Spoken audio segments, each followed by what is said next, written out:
لا حول ولا قوة إلا بالله العلي العظيم.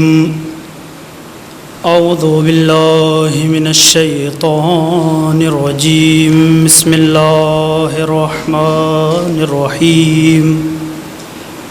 الحمد لله رب العالمين. الصلاة والسلام والتحية والإكرام مولانا الثقلين جد الحسن والحسين أبي القاسم مصطفى محمد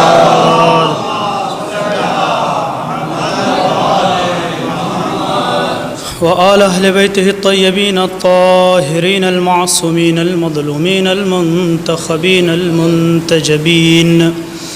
أما بعد فقد قال رسول الله صلى الله عليه وآله وسلم المرء مع من أحب.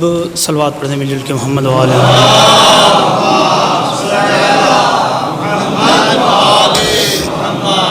اذان محترم معزز و محترم سامعین کرام، گفتگو کا آغاز کرنے سے پہلے آپ حضرات سے مؤدبانہ التماس ہے کہ 1 مرتبہ سورہ الحمد اور 3 مرتبہ سورہ اخلاص کی تلاوت فرما کر الحاج سید قدیر حسن مرحوم ابن سید حسن مرحوم کی روح کو ایصال کر دیں.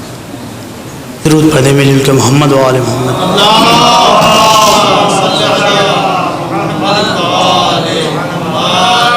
جان محترم، اولاً تو بزرگان کے سامنے لب کشائی کرنا خود میں ایک تحدی سے کم نہیں ہے، تو اپنے آپ کو معرض اصلاح میں رکھ کر کے کچھ باتیں آپ حضرات کے گوش گزار کرنی ہیں.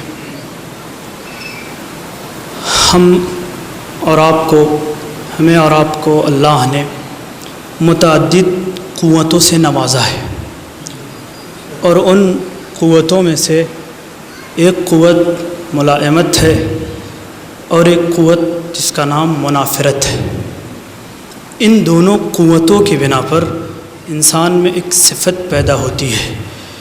قوت ملائمت کی بنا پر انسان کچھ چیزیں اور کچھ ذوات سے اس دنیا میں محبت کرتا ہے، اور قوت منافرت کی بنا پر انسان اس دنیا میں کچھ ذوات اور کچھ چیزوں سے نفرت کرتا ہے. اور یہ دونوں پہلو انسان کی ذاتیات میں شامل ہیں. انسان خود سے اس کو جدا نہیں کر سکتا ہے. جب یہ بات طے ہے اور مسلم ہے کہ انسان اگر ہے اس دنیا میں تو انسان کے اندر یہ دونوں پہلو پائے جائیں گے کہ وہ اس دنیا میں رہ کر کے کچھ چیزوں سے محبت، کچھ ذوات سے محبت کرے گا اور کچھ چیزوں سے، کچھ ذوات سے نفرت کرے گا. سوال یہاں پر یہ ہوتا ہے، کیا انسان جب ان دونوں قوتوں کا مالک ہے تو جس سے بھی چاہے دنیا میں نفرت کر لے اور جس سے بھی چاہے دنیا میں محبت کر لے؟ یعنی یہ اختیار ہے انسان کو یا نہیں؟ یہ اختیار نہیں ہے، بلکہ انسان کو چاہیے کہ محبوب اپنا ایسی چیز کو بنائے، ایسی ذات کو بنائے کہ جو واقعاً محبوب ہو، اور اگر کسی سے نفرت کر رہا ہے تو ایسی چیز، وہ ایسی ذات ہو کہ جس سے واقعاً نفرت کرنا چاہیے. کیوں؟ اس پر دلیل کیا ہے؟ آپ اگر یہ کہیں کہ ہر کسی سے آپ محبت نہیں کر سکتے، ہر کسی سے آپ نفرت نہیں کر سکتے، بلکہ آپ کو یہ جاننا، سمجھنا، پرکھنا پڑے گا کہ اس دنیا میں رہ کر کے محبت کس سے کرنا ہے اور اسی دنیا میں رہ کے نفرت کس سے کرنا ہے. یہ آپ کو جاننا، پہچاننا ہے. اس پر دلیل کیا ہے؟ خداوند عالم نے قرآن مجید میں ارشاد فرمایا ہے کہ ممکن ہے کہ اس دنیا میں کچھ چیز ایسی ہوں کہ جو تم کو بری لگ رہی ہو لیکن وہ تمہارے لیے اچھی ہو، اور کچھ چیزوں کو تم اچھا سمجھو وہ تمہارے لیے بری ہوں. اس کے بعد دوسری آیت میں اللہ ارشاد فرماتا ہے کہ روز محشر کچھ لوگوں کا عالم یہ ہوگا، کچھ لوگوں کی حالت یہ ہوگی کہ وہ اپنے انتخاب کیے ہوئے خلیل کو جب دیکھیں گے تو ان کی زبانوں پر یہی آیت کے جملے ہوں گے، یا ویلتا لیتنی لم اتخذ فلانا خلیلا، اے کاش، ہائے افسوس کہ ہم نے فلاں کو اپنا خلیل نہ بنایا ہوتا۔ تو پتہ چلا کہ انسان ہر کسی کو اپنا خلیل نہیں بنا سکتا، ہر کسی کو اپنا حبیب نہیں بنا سکتا، بلکہ حبیب اور خلیل ایسا ہونا چاہیے کہ جب اللہ کی بارگاہ میں جائے تو اس کا سر بلند ہو، سر جھکا نہیں ہونا چاہیے۔ ایک درود پڑھیں مل جل کے، محمد و آل محمد۔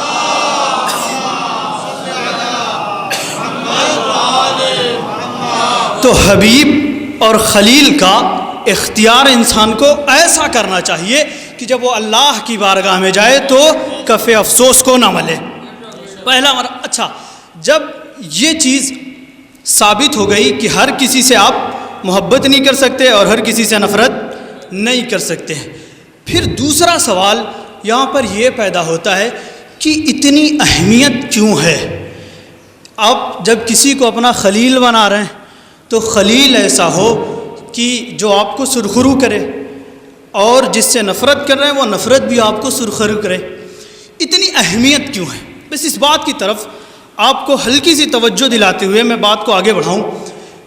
توجہ محبوب یا مبغوض کے انتخاب کی اہم اور ضروری، یہ چیز اتنی اہم اور ضروری اس وجہ سے ہے، ہمارا آپ کا وجدان اس بات پر شاہد ہے کہ ہم اس معاشرے میں آپس میں جس جگہ، جس بھی قریے میں، جس بھی گاؤں میں زندگی بسر کر رہے ہیں، اس میں یہ چیز ہم پاتے ہیں کہ اگر کوئی شخص ہے جس کا اٹھنا بیٹھنا، جس کی جان پہچان، جس کی دوستی یاری، جس کا ملنا جلنا کسی ایسے شخص سے ہو کہ جو معاشرے میں محترم ہو، معزز ہو، پڑھا لکھا ہو، قابل احترام ہو، تو ہم کیا کہتے ہیں؟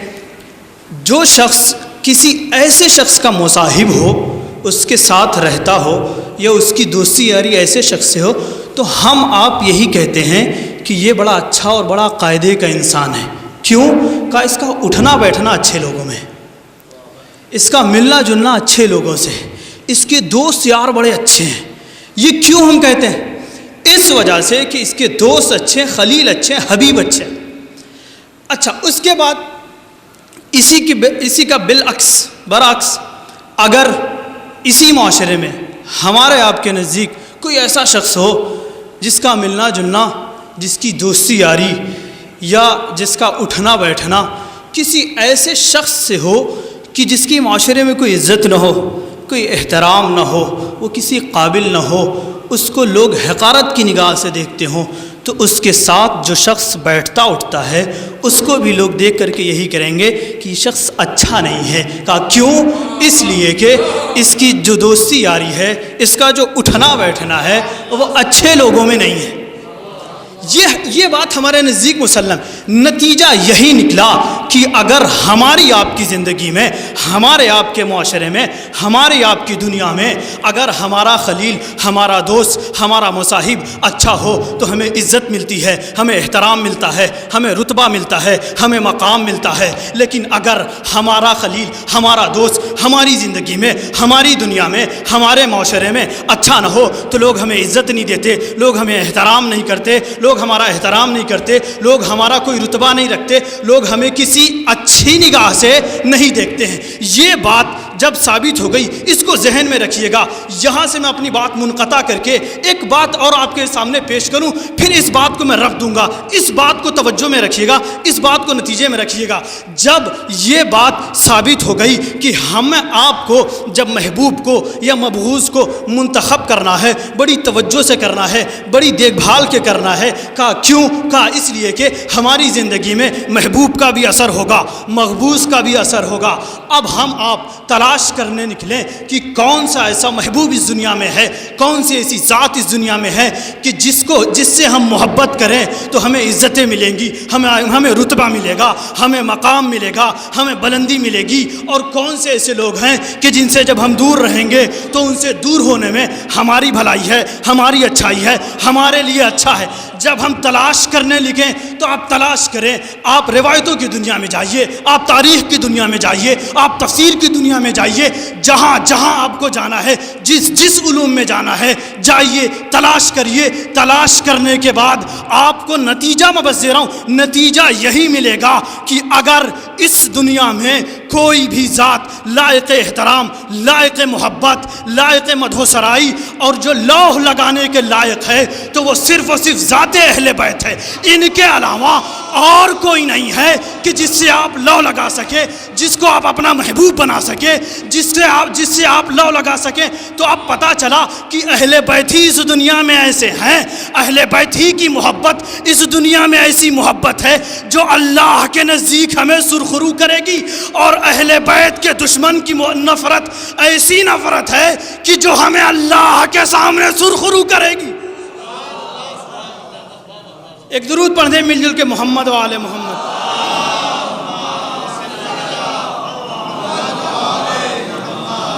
ایک چھوٹی سی دلیل آپ کے سامنے پیش کرتا ہوں کہ کیوں اہل بیت علیہ السلام، ذات اہل بیت علیہ السلام لائق محبت ہے۔ اہل بیت علیہ السلام کی ذات کو محبوب بنانا کیوں ضروری ہے اس دنیا میں ایک کامیاب محبت پانے کے لیے، یہ دلیل آپ کے سامنے پیش کرتا ہوں۔ ایک درود پڑھ دیں مل جل کے، محمد و آل محمد۔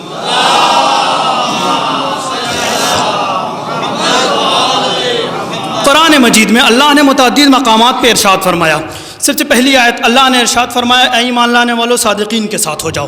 پھر دوسری جگہ پہ اللہ نے ارشاد فرمایا کہ اگر تم اجر رسالت کی ادائیگی کرنا چاہتے ہو تو اہل بیت سے مودت کرو، یہ اللہ کا اعلان ہے۔ پھر دوسری جگہ اللہ ارشاد فرماتا ہے اے ایمان لانے والو اللہ کی اطاعت کرو، رسول کی اطاعت کرو اور اولی الامر کی اطاعت کرو۔ پھر اس کے بعد اللہ نے ارشاد فرمایا کہ اہل بیت سے اللہ نے رجس کو اس طریقے سے دور کیا ہے کہ جو حق ہے دور کرنے کا۔ ان تمام آیتوں کی روشنی میں، ان تمام آیتوں کو اگر دیکھیں تو یہ نتیجہ پتہ چلتا ہے کہ اگر اللہ جن صادقین کے ہونے کا ساتھ، یعنی جو لوگوں کو کہہ رہا ہے اے ایمان لانے والو تم صادقین کے ساتھ ہو جاؤ، تو اس صادقین سے مراد اہل بیت، آئے مودت کا مصداق اہل بیت، آئے طہارت کا مصداق اہل بیت، اولی الامر سے مراد اہل بیت، بندگی کا مرکز اہل بیت، عبادت کا مرکز اہل بیت، علم کا مرکز اہل بیت، شجاعت کا مرکز اہل بیت، علم صبر کا پیکر اہل بیت، تمام مظہر، تمام کمالات کے مظہر اہل بیت۔ اللہ نے اہل بیت کو تمام کمالات دے کر کے دنیا والوں کو یہ بتا دیا کہ دیکھو اگر تم اس کائنات میں کسی سے محبت کرنا چاہتے ہو تو وہ ذات صرف اہل بیت ہی کی ہے، کہ اگر تم ان سے محبت کرو گے تو تم فلاح و کامیاب ہو جاؤ گے، اور اگر ان کے در کو چھوڑ کر کے کسی دوسرے در پہ جاؤ گے گمراہ و برباد ہو جاؤ گے۔ درود پڑھیں مل جل کے، محمد و آل محمد۔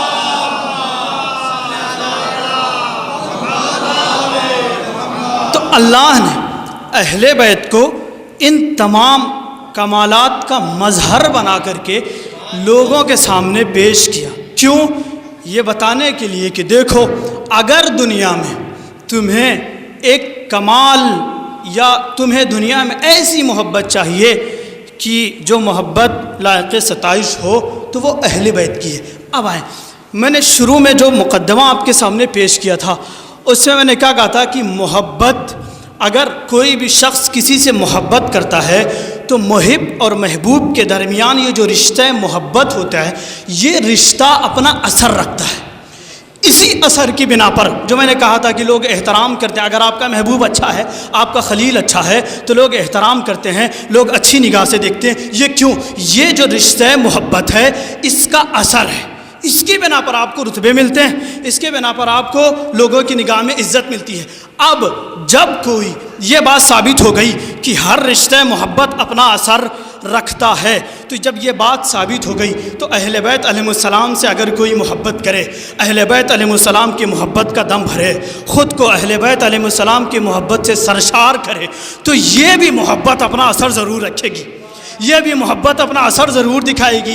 کہا کیسے؟ میں نے بیان کیا نا کہ جب ہمارے آپ کے معاشرے کا عالم یہ ہے کہ اگر ہمارے اور آپ کے معاشرے میں ہمارا خلیل، ہمارا دوست، ہمارا محبوب اچھا ہو تو لوگ ہمیں عزت دیتے ہیں، لوگ ہمیں احترام کرتے ہیں، ہمارا احترام کرتے ہیں، ہمارے لیے رتبہ ہوتا ہے، ہمارا ایک مقام ہوتا ہے۔ لیکن جب ہمارے معاشرے میں ہمارا کوئی خلیل برا ہو، ہمارا محبوب برا ہو تو لوگ ہمیں عزت نہیں دیتے، لوگ ہمیں کوئی احترام نہیں کرتے۔ تو اب جب کوئی اہل بیت سے محبت کر رہا ہے تو یہ اہل بیت کی محبت کی بنا پر جو کوئی بھی اہل بیت کی محبت اپنے دل میں رکھے گا، خود کو اپنے آپ کو اہل بیت کی محبت سے سرشار کرے گا، معاشرے میں کہیں بھی جائے گا اس کے لیے عزت ہی عزت، رتبہ ہی رتبہ، مقام ہی مقام، بلندی ہی بلندی، لوگ اس کو عزت کی احترام نگاہ سے دیکھیں گے۔ اللہ بھی خوش، رسول بھی خوش، اس دنیا میں بھی کامیاب۔ جب اس دنیا سے اللہ کے پاس جائے گا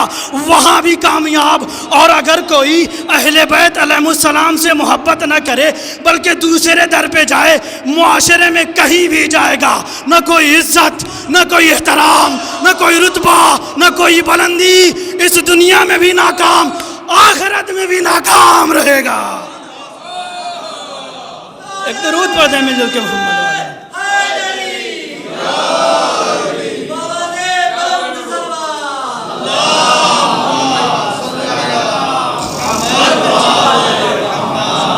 یہ اثر ہے اہل بیت علیہ السلام کی محبت کا، یہ ایک ثمرہ ہے اہل بیت علیہ السلام کی محبت کا۔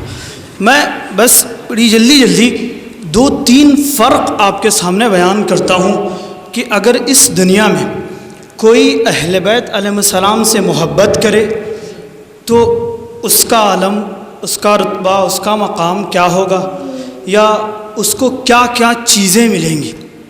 اور انہی کے مقابل میں دونوں پہلو لے کے چلتا ہوں، انہی کے مقابل میں اگر کوئی غیر اہل بیت کا دروازہ کھٹکھٹائے تو اس کا کیا عالم ہوگا، اس کا کیا حشر ہوگا۔ بس دو تین نقطے یا دو تین پہلو آپ کے سامنے، دو تین فرق بیان کرنا ہے۔ بس التجا یہی ہے کہ توجہ سے آپ میری باتوں کو سنیے گا۔ ایک درود بڑھتے مل جل کے محمد و آل محمد۔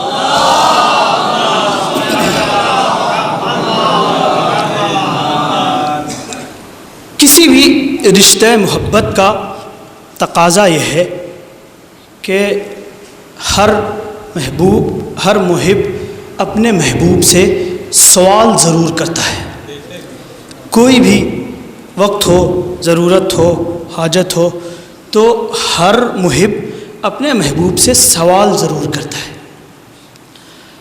ہم آپ اہل بیت علیہ السلام سے محبت کرتے ہیں تو لازم اور یہ واجب ضروری یہی ہے کہ ہم اہل بیت علیہ السلام سے سوال کریں، اہل بیت علیہ السلام کے در پر اپنے ہاتھ کو پھیلائیں۔ یہ ایک پہلو۔ دوسرا پہلو کہ جو اہل بیت علیہ السلام سے دور ہیں، دعا یہی ہے کہ اللہ ان کو اہل بیت علیہ السلام کے در کی ہدایت دے۔ جو اہل بیت علیہ السلام کے در سے دور ہیں وہ بھی سوال کرتے ہیں اپنے محبوب سے، وہ بھی اپنی حاجتیں مانگتے ہیں۔ دونوں میں فرق کیا ہے، غور سے سنیے گا۔ اگر ہم آپ اہل بیت علیہ السلام سے سوال کرتے ہیں اور کوئی غیر ہو کہ جو اہل بیت کی محبت دل میں نہیں رکھتا، وہ اپنے محبوب سے سوال کرے، تو غیر جو اہل بیت علیہ السلام کے علاوہ کسی دوسرے در پہ جا کر کے وہاں پر اگر سوال کرے تو اس میں دو محظور، دو مشکلیں یا دو پریشانیاں کہہ لیں پیش آتی ہیں۔ سب سے پہلی پریشانی یا سب سے پہلی مشکل وہ یہ کہ غیر اہل بیت سے اگر سوال کیا جائے تو جس چیز کا سوال کیا جائے گا تو وہ چیز عطا ضرور ہوگی۔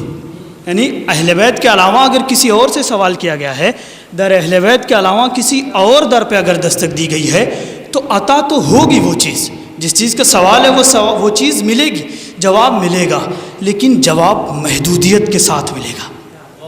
توجہ سے سنیے گا، جواب محدودیت کے ساتھ ملے گا۔ کیسے؟ مثلا کوئی بھی شخص ہے اس دنیا میں، وہ اہل بیت کے علاوہ کسی دوسروں کو چاہتا ہے، اہل بیت علیہ السلام کے در پہ نہیں آیا، اس کو ضرورت پڑی پیسے کی، گیا اپنے محبوب کے پاس، دق الباب کیا، محبوب سے ملاقات کی اور کہا کہ مجھے کچھ پیسوں کی ضرورت ہے، مجھے کچھ مال و دولت کی ضرورت ہے۔ اس کا محبوب کہا ٹھیک میں تم کو دیتا ہوں۔ اس نے کچھ پیسے لا کر کے دیے۔ سائل پھر کھڑا رہا در پہ، گیا نہیں۔ پھر کہا کیوں کھڑے ہو، کیا بات؟ کہا کھڑے اس وجہ سے ہیں کہ یہ نہیں بلکہ اور پیسوں کی ضرورت ہے۔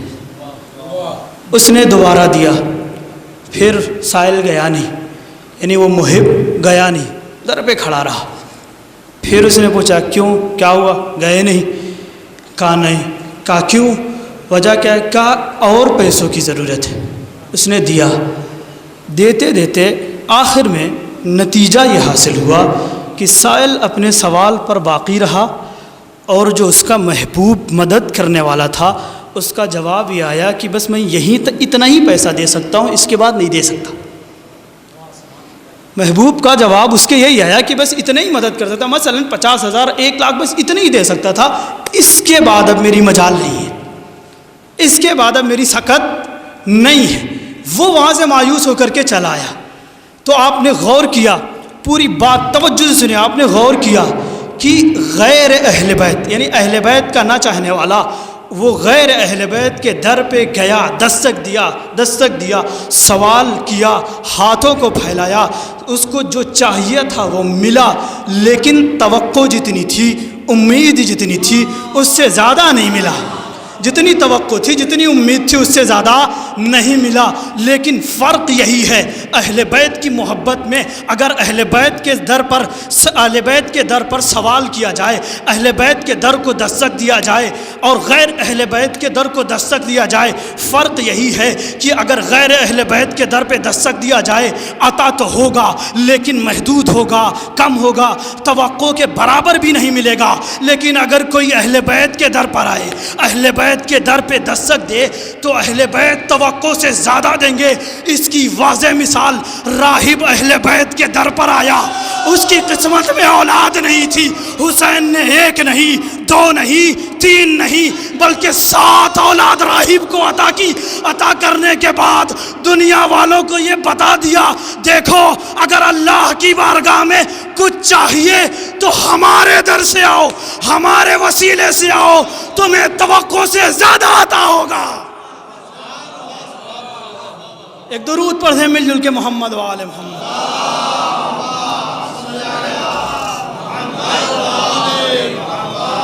ایک اور درود پڑھ دیں جی ملک محمد و آل محمد۔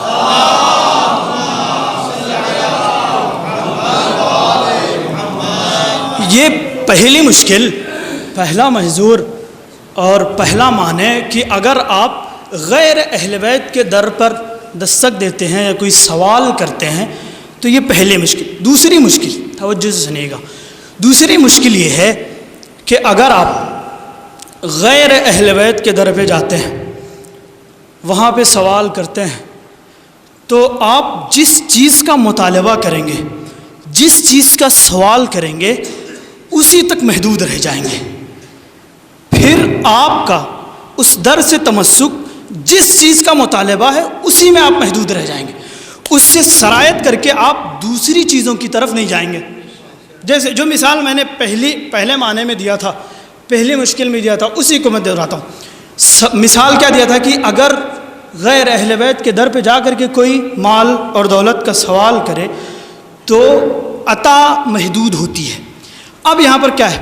یہاں پر مسئلہ یہ ہے، مشکل یہ ہے کہ اگر غیر اہل بیت کے در پر جا کر کے کوئی دستک دے اور سوال مال و دولت کا کرے تو اس کو جو مال و دولت ملیں گے اس در سے، تو وہ صرف مال و دولت ہی تک محدود رہ جائے گا، دوسری چیزیں اس کو عطا نہیں ہوں گی اس در سے، مثلا شہرت، عزت اور دوسرے شرف اس کو نہیں ملیں گے، بس جتنا سوال اتنا ہی اس کو جواب ملے گا۔ یعنی توجہ سے سنیے گا، اہل بیت علیہ السلام کے در سے تمسک اور غیر اہل بیت کے در سے تمسک میں فرق یہی ہے کہ اگر غیر اہل بیت سے آپ تمسک رکھ رہے ہیں، غیر اہل بیت کا دروازہ آپ کھٹکھٹا رہے ہیں، تو جو عطا ہوگی، جو سوال ہوگا، بس عطا اتنی ہی ہوگی، اس سے اور دوسری چیزیں آپ کو نہیں مل سکتی ہے۔ اگر مال و دولت کا سوال ہے تو صرف مال و دولت تک محدود رہیں گے، اگر دوسری کوئی پریشانی حل کرانی ہے بس اسی تک محدود رہیں گے، اگر آپ کو کسی اور چیز کی ضرورت ہے تو آپ بس وہیں تک محدود رہیں گے، اور کوئی دوسری چیز نہیں مل سکتی۔ لیکن اگر ہم آپ یا کوئی بھی اہل بیت کا چاہنے والا، یا اس دنیا میں کوئی بھی اہل بیت کا چاہنے والا، یا کوئی بھی انسان اہل بیت کے در پہ جائے، اہل بیت کے در پہ جائے، اہل بیت کے دروازے کو دق الباب کرے، اہل بیت علیہ السلام سے متمسک رہے، تو صرف تمسک کی بنا پر اور محبت کی بنا پر کوئی بھی سوال کرے، کوئی بھی مشکل آئے، تو اہل بیت سے جب وہ تمسک رکھے گا تو اب وہ دنیا کا محتاج نہیں رہے گا، بلکہ دنیا اس کی محتاج رہے گی۔ اس کو علم بھی ملے گا، اس کو دولت بھی ملے گی، اس کو شہرت بھی ملے گی، اس کو عزت بھی ملے گی، اس کو رتبہ بھی ملے گا، اس کو مقام بھی ملے گا۔ بس لفظ بدل کے یہ کہوں کہ اگر کوئی اہل بیت علیہ السلام کے در سے متمسک ہے تو وہ دنیا کا محتاج نہیں، بلکہ دنیا اس کی قدموں میں رہے گی۔ ایک درود پڑھ دیں مل جل کے محمد و آل محمد۔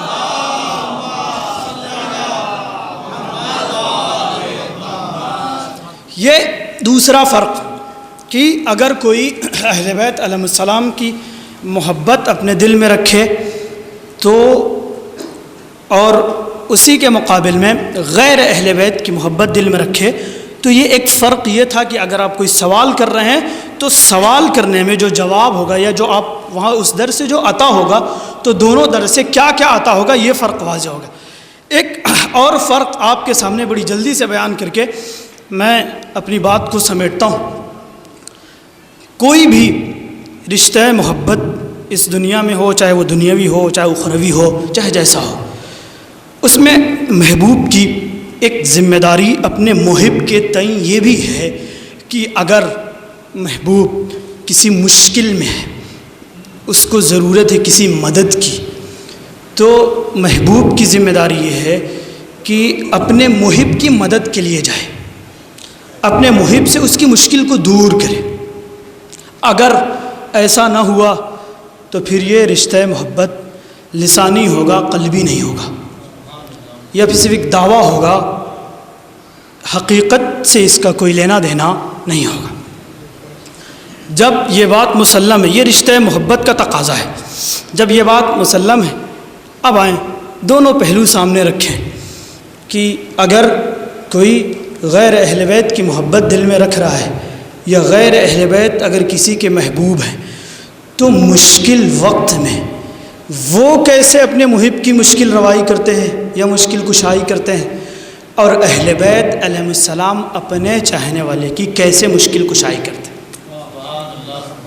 اسی نقطے کو، اسی بات کو ذہن میں رکھتے ہوئے اب دونوں کا فرق دیکھیے گا، دونوں محبت کا یا ان دونوں پہلو میں کیا فرق ہے، یہ فرق دیکھیے گا۔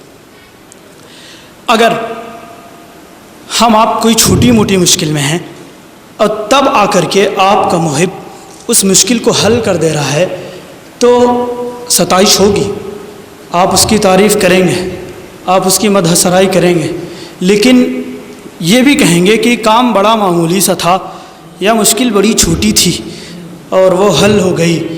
اگر مثلا مدد نہ ہوئی ہوتی تو کچھ دیر بعد میں کچھ ادھر ادھر کر کے مشکل حل کر لیتا۔ یہ پہچان اور امتحان اصلی کب ہوتا ہے؟ کہا جب مشکل بڑی ہو، جب مشکل بڑی ہو، منزل سخت ہو، وہاں پر ہم آپ دیکھتے ہیں کہ کون کس کی مدد کرنے آ رہا ہے۔ اب جب مشکل اور مرحلہ سخت ہوتا ہے تب وہاں پر محبوب کا امتحان ہوتا ہے محب کے لیے کہ کون کس کی مدد کے لیے آتا ہے اور کون کس کو چھوڑ کے جاتا ہے۔ یہ توجہ سے سنیے گا۔ تو مشکل اگر مرحلہ سخت ہو تب یہ بات واضح ہوتی ہے۔ اگر کوئی غیر اہل بیت کا چاہنے والا ہے، مشکل میں پھنسا ہے اس دنیا میں، اور ایک بات اور بیان کر دوں کہ انسان کو اس دنیا میں مشکل دو طرح کی ہوتی ہے، ایک مشکل دنیاوی اور ایک مشکل اخروی. یعنی کچھ مشکلات انسان کو اسی دنیا میں برداشت کرنی پڑتی ہے اور کچھ مشکلات انسان کو قبر سے لے کر کے یوم حساب تک کی کچھ مشکلات ہوتی ہیں، اس کو برداشت کرنی پڑتی ہے. اب سوال یہ ہے کہ محبوب کن کن مشکلات کو دور کر سکتا ہے، یا کہاں کہاں کن کن وقت پر ان مشکلات میں سے ہماری مدد کر سکتا ہے. تو یہ دونوں بات ذہن میں رکھیے گا. اب غیر اہل بیت کا چاہنے والا ہے، مشکل وقت میں آیا اپنے محبوب کے در پہ، کہا میرے اوپر بڑی سخت مشکل آئی ہے اور بڑی سخت منزل ہے، میں تم سے مدد کے لیے آیا ہوں اور تم سے سوال کرنے آیا ہوں کہ میری مدد کرو. اگر وہ مدد کرے گا تو ساتھ میں اگر ہے، یا کہہ لیں ہم قریہ ہے، ایک ہی گاؤں میں رہنے والے ہیں، آئے گا دیکھے گا جتنا ہو سکے گا اتنی مدد کرے گا. اگر جو محبوب ہے وہ دور سے رہنے والا ہے تو مشکل کو حل کرنے میں تکلیف بنسبت گاؤں کے قریے کی زیادہ ہوگی. توجہ سے سنیے گا. اگر محبوب بہت دور ہے تب اس کو اپنے محب کی مشکل کو دور کرنے میں اور زیادہ مشکلوں کا سامنا کرنا پڑے گا. بہت زیادہ دور ہے تب بھی مشکل کو دور کرنے کے لیے اپنے محب سے اور زیادہ سختی اور زیادہ مشکل کا سامنا کرنا پڑے گا.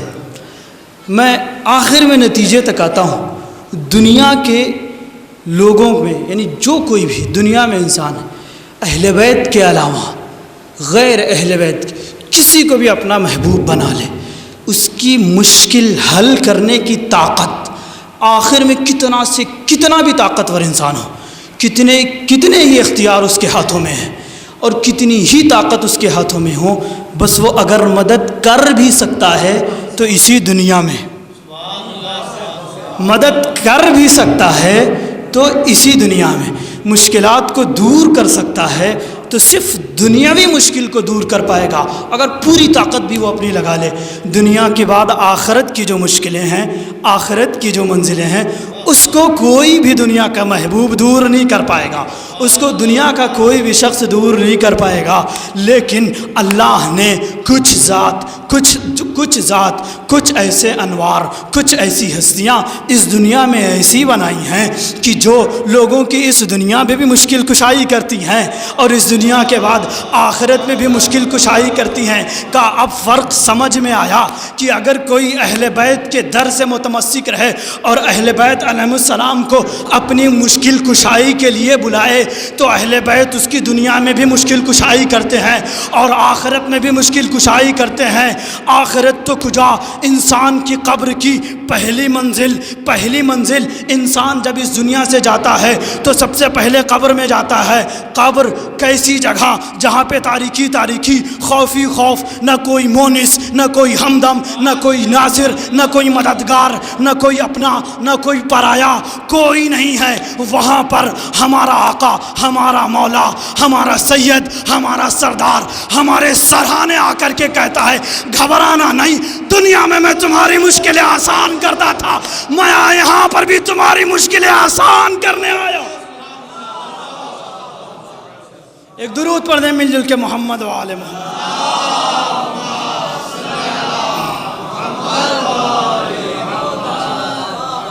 تو ہم شکر ہے معبود کا کہ ان ذوات اور اس در سے متمسک ہیں کہ جن سے تمسک کا فائدہ بے بہا ہے، اور ایسے مقامات پر فائدے ظاہر ہوتے ہیں کہ جہاں پر کوئی بھی اپنا فائدہ یا کوئی بھی کام آنے والا، کوئی بھی مونس، کوئی بھی ہمدم نہیں ملتا.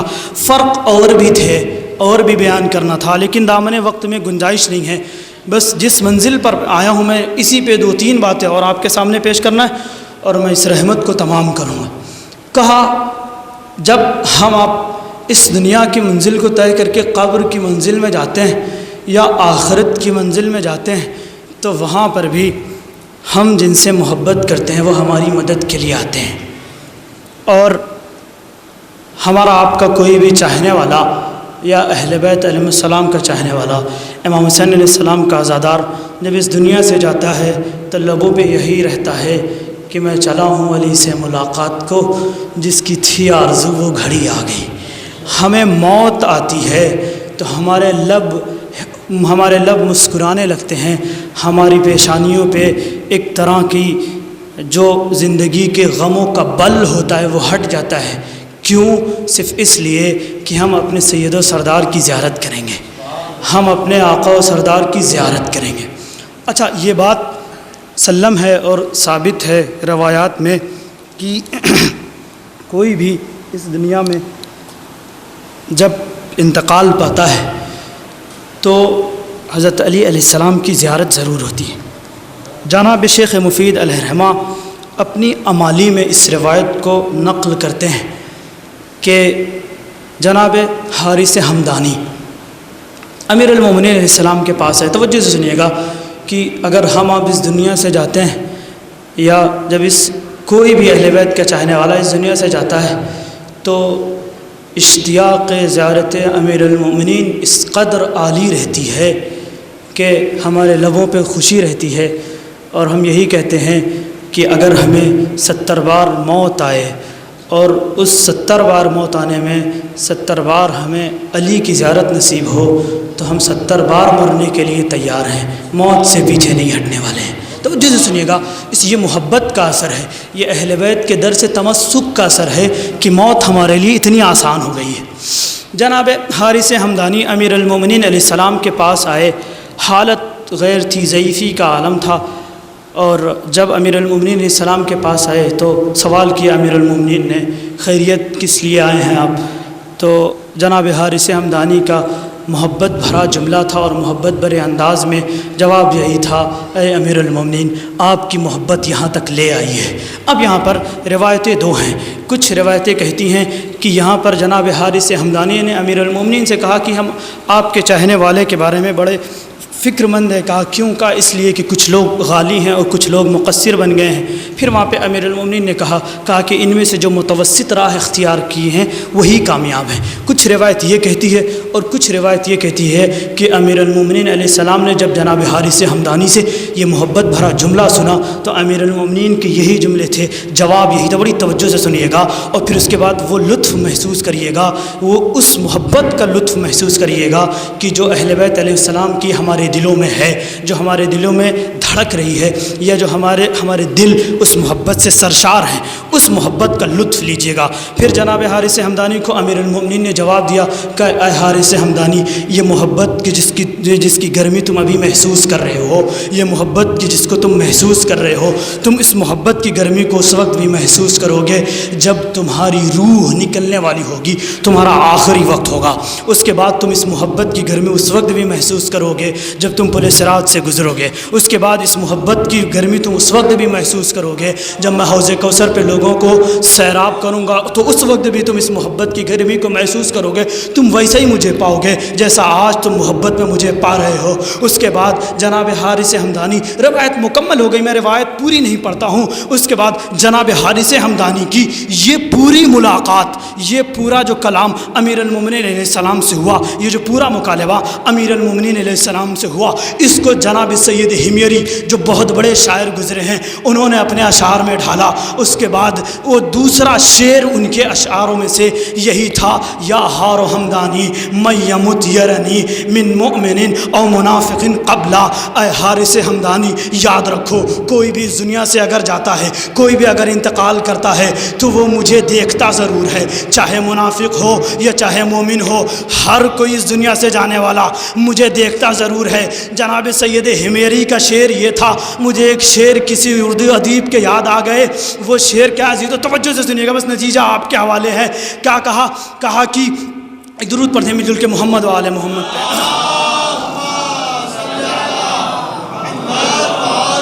جناب سید ہمیری نے یہی اشعار کہے، پوری روایت کا خلاصہ جو کیا ہے وہ یہی کہا دوسرے شعر میں، یا ہار و ہمدانی میں یموت یرنی من مؤمن او منافق قبلا، اے ہار ہمدانی، اے حارث ہمدانی، چاہے کوئی بھی اس دنیا سے جائے، جب یہ اس دنیا سے جاتا ہے تو مجھے دیکھتا ضرور ہے، میری زیارت ضرور کرتا ہے، مجھ سے ملاقات ضرور کرتا ہے۔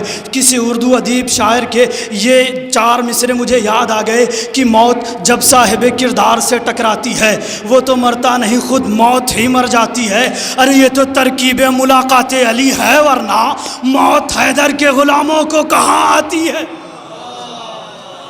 تو یہ امیر المؤمنین علیہ السلام سے ملاقات کا ایک ذریعہ ہے کہ کوئی بھی اہل بیت کا چاہنے والا، امیر المؤمنین علیہ السلام کا چاہنے والا جب اس دنیا سے جاتا ہے تو وہ امیر المؤمنین علیہ السلام کی زیارت ضرور کرتا ہے۔ جب موت، بس ایک آخری سوال آپ کے ذہنوں میں، پھر میں مصائب کی طرف آتا ہوں۔ جب موت ہمیں اتنا عظیم مرتبہ بخشتی ہے کہ ہمیں زیارت امیر المومنین علیہ السلام سے مشرف کرتی ہے، یا ہمارے معبود حقیقی، رب حقیقی کے محضر میں ہمیں حاضری دینے کا جو سبب بنتی ہے وہ موت ہوتی ہے۔ اور اس کے بعد علماء بیان کرتے ہیں کہ روح کے لیے یہ جسم ایک قفس ہے، جب روح اس بدن سے نکل جاتی ہے تو اس کے اختیارات اور وسیع ہو جاتے ہیں، اس کے اختیارات اور وسیع ہو جاتے ہیں۔ جب موت اتنی باشرف ہے، موت اتنی چیزیں ہمیں عطا کرتی ہے، جب موت ہمیں اور آپ کو ان مقامات سے آگاہ کراتی ہے اور ایسے ایسے رتبے ملتے ہیں، تو ہم آپ یا اس دنیا میں ہمارے معاشرے میں لوگوں سے کوئی بھی اگر کہے کہ آپ کو کل مرنا ہے تو انسان گھبرا کیوں جاتا ہے، انسان ڈر کیوں جاتا ہے؟ یعنی ایک موت کا خوف کیوں آ جاتا ہے انسان کو کہ اگر اس دنیا سے جانا ہے یا کل مرنا، اگر کسی کو پتہ چل جائے کہ وہ کل مرنا ہے، حالت غیر ہو جائے گی۔ جو کیفیت ابھی تھی وہ یہ خبر سننے کے بعد وہ کیفیت نہیں ہوگی۔ علماء اس کی متعدد علل، متعدد وجہیں بیان کرتے ہیں کہ کیوں انسان موت کا ذکر سنتے ہی موت سے ڈرتا ہے اور موت سے فرار کرنا چاہتا ہے۔ انشاءاللہ کبھی موقع ملا تو ضرور ان وجہوں کو آپ کے سامنے پیش کروں گا کہ کیوں انسان موت کا نام سنتے ہی موت سے فرار کرتا ہے۔ لیکن جن اہل بیت علیہ السلام کا تذکرہ ہو رہا تھا، جن کا ذکر ہو رہا تھا، جن کے فضائل بیان کیے جا رہے تھے، اگر آپ ان کو دیکھیں تو ان کے لیے موت، جیسا کہ خود بیان ہوا ہے، روایت ہے کہ جناب قاسم نے خود جو موت کی تعبیر کی وہ یہی کی کہ موت میرے نزدیک شہد سے بھی زیادہ شیریں ہے۔ جب ہمارے محبوب جو ہیں ان کے نزدیک موت اتنی شیریں ہے تو پھر ہم آپ موت سے کیوں بھاگتے ہیں؟ ہے نا، وجہیں ہیں۔ انشاءاللہ کبھی ان وجہوں کا تذکرہ ہوگا آپ حضرات کے سامنے۔ تو یہ اہل بیت علیہ السلام جو موت کو اتنا شیریں اور موت سے کسی طرح کا کوئی خوف نہیں، کسی طرح کا کوئی ڈر نہیں، بلکہ اہل بیت علیہ السلام نہیں، اہل بیت علیہ السلام کے در سے جو متمسک ہوئے، جس کی واضح مثال کربلا کے میدان میں سید الشہداء کے جو اصحاب ہیں، آپ سید الشہداء کے اصحاب کو دیکھیں، وہ خود اس معرکے میں جو سید الشہداء کے اصحاب تھے وہ وہاں پر زندگی کی سانسیں لینا پسند نہیں کر رہے تھے، بلکہ امام وقت کے اوپر خود کو قربان کرنا زندگی کی سانسیں لینا سے زیادہ بہتر وہ سمجھ رہے تھے۔ یہ موت ان کے نزدیک تھی، اور یک کے بعد دیگر جو اصحاب امام حسین علیہ السلام کے تھے اور جو اصحاب امام حسین علیہ السلام کے ساتھ آئے تھے، جب وہ جنگ کی اجازت لینے کے بعد شہید ہو گئے۔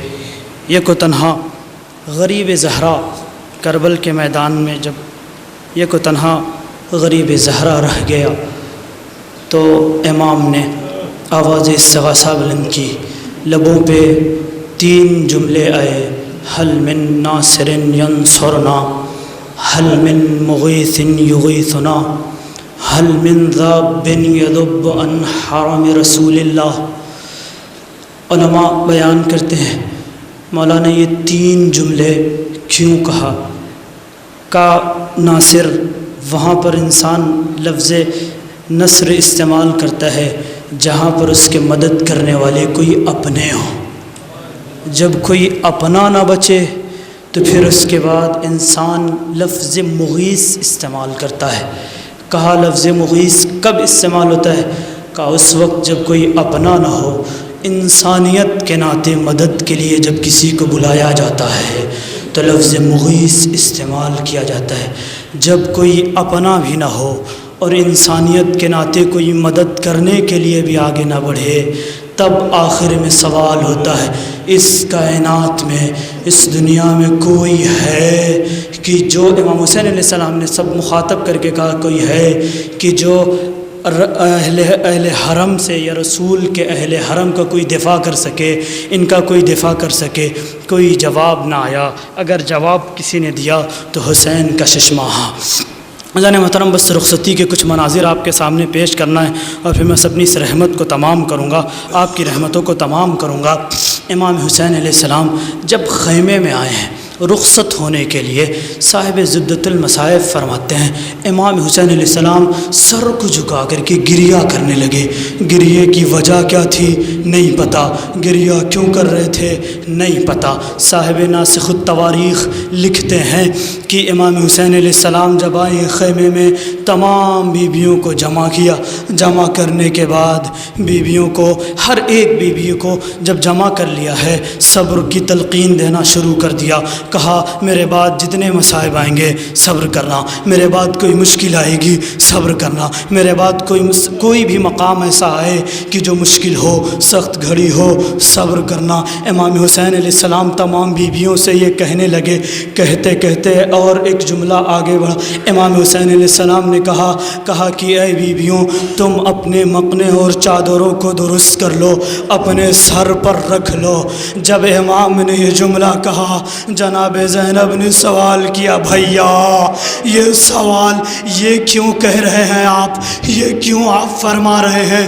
امام حسین کے لبوں پہ جملے آئے، کانی اراکم بعد قلیل ان قریب کالاماء والعبید۔ اے بہن زینب، میری نگاہیں دیکھ رہی ہیں میری شہادت کے بعد تمہارے سروں پر، اہل حرم کے سروں پر نہ چادر ہوگی، نہ کوئی مقنا ہوگا، کوئی پردے کا اہتمام نہ ہوگا۔ بس یہ سننا تھا۔ جناب زینب کی آنکھوں میں آنسو آ گئے، جناب زینب گریہ کرنے لگی، جناب زینب گریہ کرنے لگی نا تو امام حسین علیہ السلام نے یہی کہا، مہلن یا بنت المرتضی ان البکاء طویل۔ اے بہن زینب حوصلہ رکھے، ابھی رونے کا مقام بہت ہے۔ ارے ابھی رونے کا مقام یہ نہیں ہے، میں ابھی زندہ ہوں، میری شہادت نہیں ہوئی ہے، لیکن اے بہن زینب میری نگاہیں یہ دیکھ رہی ہیں، رونے کا مقام تو تب ہوگا جب میری شہادت کے بعد دیار بدیار بے مقنا و چادر اہل حرم کو تماشائی لے کر کے بازاروں میں، درباروں میں لے کر کے جائیں گے، منادی ندا دے گا، تماشائیو تماشا دیکھو، یہ علی کی بیٹی زینب ہے، یہ علی کی بیٹی ام کلثوم ہے۔ جرکم اللہ، اللہ آپ کو کسی غم میں نہ رلائے سوائے مظلوم کربلا کے۔ پھر اس کے بعد امام حسین علیہ السلام جناب زینب کو صبر کی تلقین دی، جناب زینب کو سمجھایا، جناب زینب کو تسلی دی، پھر آگے بڑھے۔ امام حسین علیہ السلام آگے بڑھنا چاہ رہے تھے، جناب زینب نے کہا اے بھیا اگر آپ جا رہے ہیں، اگر آپ جا رہے ہیں، آپ رخصت ہو رہے ہیں تو رخصت ہو لیجئے، لیکن ہماری ایک خواہش ہے، ہماری ایک تمنا ہے، ہم تمام اہل حرم کی ایک خواہش، ایک تمنا ہے۔ جناب امام حسین نے کہا، بہن زینب کیا خواہش ہے، کیا تمنا ہے؟ جناب زینب نے کہا، اودعک وداعا لا تلاقی بعدا، ہم چاہتے ہیں کہ آپ کو اس طرح سے ودا کرے کہ وہ رخصت آخری ہو، اس کے بعد پھر ہماری آپ کی ملاقات نہ ہو، ایسا آخری بار آپ کو ہم رخصت کرنا چاہ رہے ہیں۔ کہا وہ کیسے؟ کہا ہم حلقہ بنا لیتے ہیں، ہم تمام بیویاں حلقہ بنا لیتے ہیں، پھر اس کے بعد آپ اس حلقے سے گزر جائیے، آپ اس حلقے سے رخصت ہو جائیے۔ تمام بیویوں نے حلقہ بنا لیا۔ اب امام حسین علیہ السلام ہے، اس حلقے سے رخصت ہو رہے ہیں، امام حسین علیہ السلام ہے، اس حلقے سے رخصت ہو رہے ہیں۔ رخصت بیویوں سے کس طرح امام حسین ہوئے، بس آپ تصور کریے۔ رخصت ہونے کے بعد جب امام حسین علیہ السلام باہر آئے ہیں، امام حسین علیہ السلام اپنی ننھی سی بچی جو امام حسین علیہ السلام سے لپٹ گئی اور امام حسین علیہ السلام سے لپٹ کے گریہ کرنے لگی، امام حسین علیہ السلام نے جناب سکینہ کو صبر و تلقین دی، صبر و تلقین دے لیے نا۔ تو یہاں پر شاعر اپنے ایک شعر میں امام حسین علیہ السلام کی صبر و تلقین کو لکھتا ہے۔ امام حسین کہتے ہیں، وَإِذَا رَأَيْتَنِي عَلَى وَجْهِ الثَّرَى دَامِيَ الْوَرِيدِ مُبْدِعًا فَتَصْبِرِي، اے میری بیٹی سکینہ، اے میری بچی سکینہ، اے میری معصوم سکینہ، ارے جب میں چلا جاؤں، میری شہادت ہو جائے، میرے جسم کے ٹکڑے ٹکڑے ہو جائے اور میں خاک کربل پہ پڑا رہوں نا، تو اس وقت جب تم مجھے دیکھنا تو صبر کرنا۔ دست ادب جوڑ کے کہوں گا، اے ابا عبداللہ الحسین، ابھی آپ باحیات ہیں، معصوم سی بچی کا اتنا خیال ہے کہ آپ صبر و تلقین دے رہے ہیں، لیکن یہی آپ کی شہادت کے بعد آپ کی معصوم سی بچی ہوگی، آپ کی پھول سی بچی ہوگی۔ ظالم جب بھی آپ کی بچی آپ کو یاد کر کے گریہ کرے گی، کوئی تماچے مارے گا، کوئی تازیانے مارے گا، ارے ظالم کانوں سے دور اس طریقے سے چھینے گا، کانوں کی لبیں پھٹ جائیں گی۔ اجرکم اللہ، اللہ آپ کو کسی غم میں نہ رلائے سوائے مظلوم کربلا کے۔ بس آخری دو منزل آپ کے سامنے پیش کرنا ہے اور میں اس رحمت کو ختم کروں گا۔ جانا محترم، امام حسین علیہ السلام ودا ہوئے، خیمے سے آئے، جنگ کر رہے تھے اور جنگ کے ایسے جوہر امام حسین علیہ السلام نے دکھائے کہ لوگوں کو علی کی جنگ یاد آ گئی۔ جب امام حسین علیہ السلام ایسی جنگ کر رہے تھے تو ایک شخص پسر سعد کے پاس آیا، آنے کے بعد کہا، تم کیا دیکھ رہے ہو، تم کیا دیکھ رہے ہو؟ اگر اس طریقے سے جنگ کرتے رہے تو ہم ختم ہو جائیں گے، ہم کبھی امام حسین علیہ السلام پر غالب نہ آ سکیں گے۔ تو پسر سعد نے کہا پھر کیا کریں؟ کہا 3 گروہ بناؤ، بس بڑی تصورات کی دنیا میں جائیے اور غریب زہرا کی مظلومی کو سنیے، غریب زہرا کے مصائب کو سنیے، امام پر مقتل میں کیا گزری وہ سنیے۔ کہا 3 گروہ بناؤ، ایک گروہ ایسا ہو کہ جو تیر و تبر کا ہو، دوسرا گروہ ایسا ہو جو تلوار اور نیزے کا ہو، اور تیسرا گروہ ایسا ہو جن کے ہاتھوں میں پتھر اور آگ ہو، جن کے ہاتھوں میں پتھر اور آگ ہو، اور اس طریقے سے سارے گروہ مل کر کے سید الشہداء پہ وار کرو، امام حسین پہ وار کرو، تبھی ہم کامیاب ہو سکتے ہیں۔ اب مظلوم جناب زہرا کے لال کی مظلومی سنیے، مصائب کو سنیے۔ نرغہ آدھا میں غریب زہرا ہے، اب کوئی تلوار چلا رہا ہے، کوئی تیر مار رہا ہے، کوئی تبر مار رہا ہے، کوئی نیزہ مار رہا ہے، ارے کوئی پتھر مار رہا ہے، کوئی آگ برسا رہا ہے۔ اسی اثنا میں خود خوارزمی نے اپنی کتاب مقتل حسین میں اس روایت کو لکھا ہے، امام حسین زین پر سوار تھے، ایک پتھر سید الشہداء کی پیشانی پر آ کر کے لگا، پیشانی خون آلود ہو گئی، امام نے پیشانی کے خون کو صاف کرنا شروع کیا، اتنے ہی میں 3 پھل کا تیر جو زہر آلود تھا امام کے قلب اطہر پر آ کے لگا. امام اب زین پہ سنبھل نہ سکے، جیسے ہی تیر لگا لبوں پہ یہی جملے آئے، بسم اللہ و باللہ علی ملت رسول اللہ. امام نے اس منزل کو تمام کی. وہ جو تیر لگا تھا امام نے اس تیر کو پکڑا. توجہ سے سنیے گا، تصور کی دنیا میں ایک منظر آپ کے سامنے پیش کرنا چاہ رہا ہوں. پھر امام کی مظلومی دیکھیے گا، امام کی مظلومی دیکھیے گا. ظالم طرف جب ایک تیر کو، وہ جو تیر لگا امام نے اس تیر کو کھینچنا چاہا. جب امام نے اس تیر کو کھینچا، کہا کھینچا کیسے؟ ارباب مقاتل کہتے ہیں وَأَخْرَجَهُ مِنْ وَرَاءِ ظَهْرِهِ. امام نے اس تیر کو جو 3 پھل کا تھا اپنی پشت کی جانب سے کھینچا. جیسے ہی کھینچنا تھا مقتل کے جملے ہیں فَانْبَعَثَ الدَّمُ كَالْمِيزَابِ. امام کے جسم سے خون ایسے نکلا جیسے پرنالے سے پانی گرتا. اللہ اللہ، خدا آپ کو کسی غم میں نہ رلائے سوائے مظلوم کربلا کے. بس آخری منزل اور آپ کی رحمت تمام ہے. امام حسین علیہ السلام اس عالم میں ہیں، اس کرب میں ہیں، اتنی مشکلوں میں ہیں، چاروں طرف سے نرغہ آدھا نے گھیرا ہے. جناب ابو مخنف اپنی کتاب میں مقتل امام حسین میں نقل کرتے ہیں جب امام اس عالم میں تھے تو امام کی طرف 40 فوجی جو فوج یزید کے تھے لعنت اللہ علیہم اجمعین وہ امام کی طرف بڑھے. بس آخری منزل ہے زان محترم، امام کی طرف بڑھے. اور سب سے پہلے اگر کوئی امام کی طرف بڑھا تو وہ شبس بن ربعی تھا. وہ امام کی طرف بڑھا، اس نے سوچا کہ امام کو میں ذبح کر دوں، امام کے سر و تن میں جدائی کر دوں. امام کے سامنے گیا، امام نے اپنی آنکھیں کھولی. جیسے ہی امام کی آنکھیں کھلی وہ فوراً اور تلوار اس کے ہاتھ سے گر گئی اور تلوار چھوڑ کر کے وہ امام کے پاس سے ہٹ گیا. جس سے سنان ابن انس نے پوچھا، کہا کیا بات ہے، تم کیوں امام کے پاس سے چلے آئے؟ کہا جیسے میں امام کے پاس گیا میں نے سوچا کہ امام کے سر و تن میں جدائی کروں، لیکن امام نے جب اپنی آنکھیں کھولی تو مجھے ان آنکھوں میں ایسا لگا کہ یہ رسول کی تشبیہ ہے.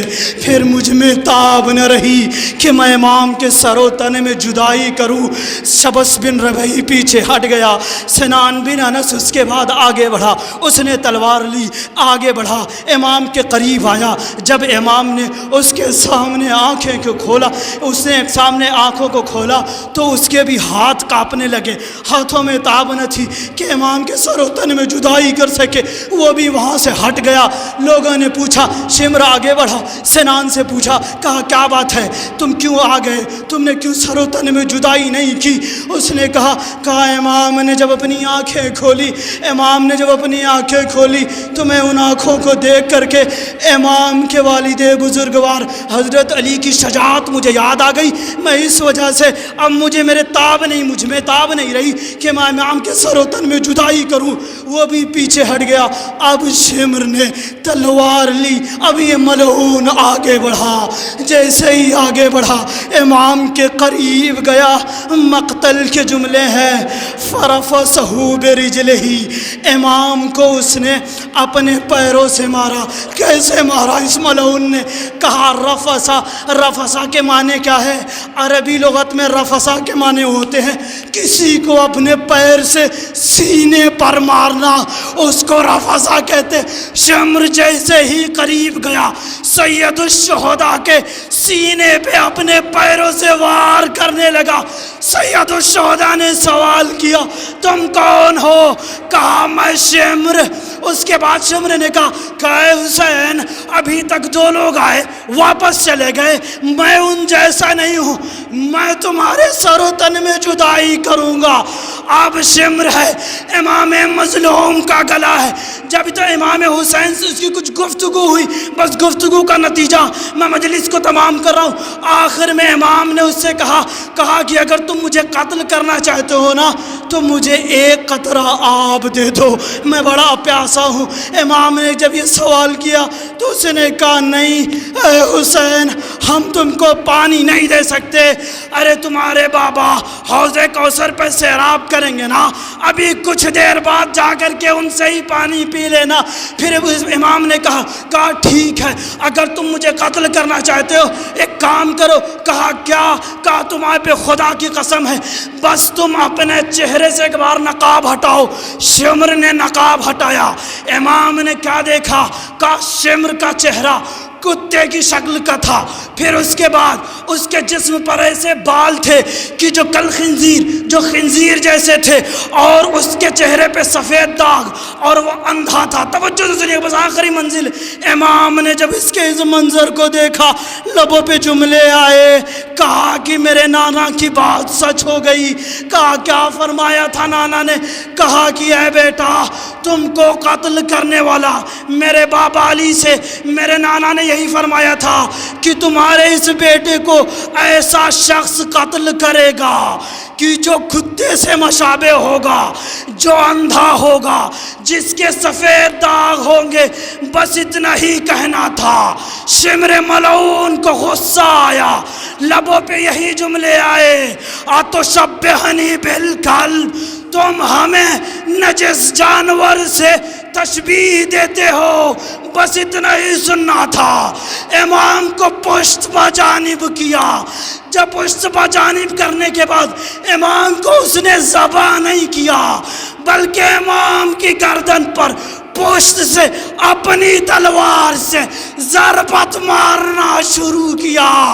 جیسے جیسے ضربت لگتی تھی سر و تن میں جدائی ہوتی تھی۔